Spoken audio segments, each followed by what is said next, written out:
You know the feeling you get when something important is coming up and you don't think you're quite prepared for it?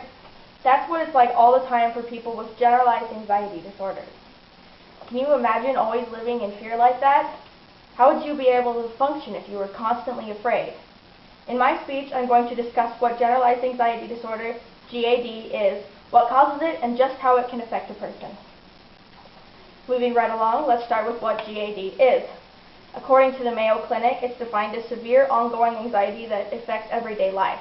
So it can prevent people from going to work or going to school or even going to hang out with friends. Symptoms are constant worrying, fatigue, irritability, tremors like shaking and stuff, and among other things. And it can cause complications such as depression, substance abuse, insomnia, etc. And in fact, people with anxiety disorders are more likely to become addicted to a drug of some sort than most people are. So, and I'll show you what anxiety feels like. It's a little fishy in his water bag thing that he comes home from, but it's got holes poked into it. So it's basically like the world is collapsing around him, sort of literally. And that's kind of what it feels like to have anxiety, because you feel like you can't control anything and you don't understand how to fix it or prevent things from happening, so you're afraid of what's going to happen. And then, now that you know what GAD is, let's talk about what causes it. Risk factors are gender, childhood trauma, substance abuse, and if you have certain diseases like hypothyroidism, which is the underproducing of the hormone that thyroid creates, or any heart disease, a bunch of gastrointestinal diseases and stuff like that that can cause severe anxiety. And depression and anxiety do go hand in hand. And substance abuse, again, that plays a major factor, because if you are coming off of the drug, you can feel anxiety because you don't have it, and that sort of thing. Menopause is also another one of the diseases that can affect it. And yeah, see, and there's no for sure way to prevent it according to anxietycenter.com. It's, but there are certain measures that can be taken, like getting help early with like either psychotherapy or it's called cognitive behavioral therapy for people with anxiety, because it teaches them to see or identify what is wrong and be able to focus on that and try to alleviate it and find ways to make it not so stressful. And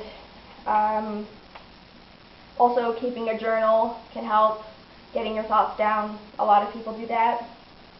And then there are a lot of things that GAD can affect, including daily life and the body itself.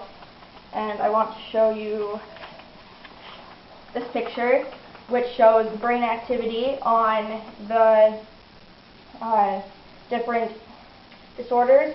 And this is a brain on anxiety, which shows a high level of activity compared to, say, depression or OCD or even the normal one.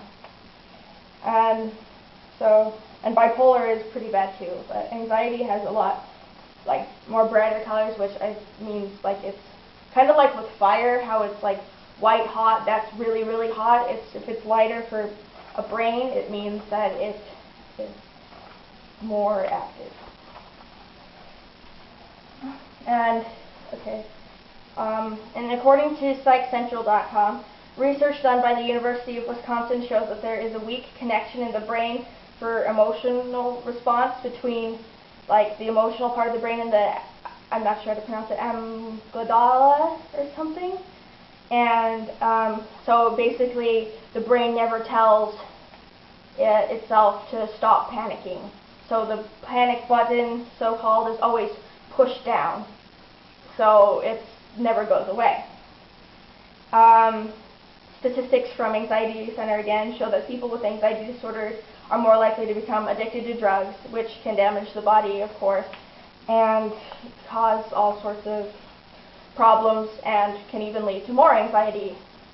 And anxiety can figuratively cripple a person and prevent them from doing simple tasks in day-to-day life, like I said before, going to work, going to school, hanging out with friends, going to the store, like depending on to become addicted to drugs, which can damage the body, of course, and cause all sorts of problems and can even lead to more anxiety.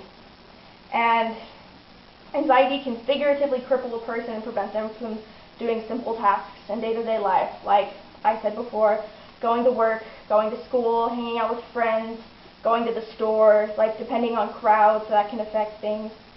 And that's about the summary of GAD. With this information presented to you today, I hope you've learned something about GAD. Now, I challenge you to try your best to help anyone that you know and love that is experiencing this disorder, and if you are experiencing this yourself, get help.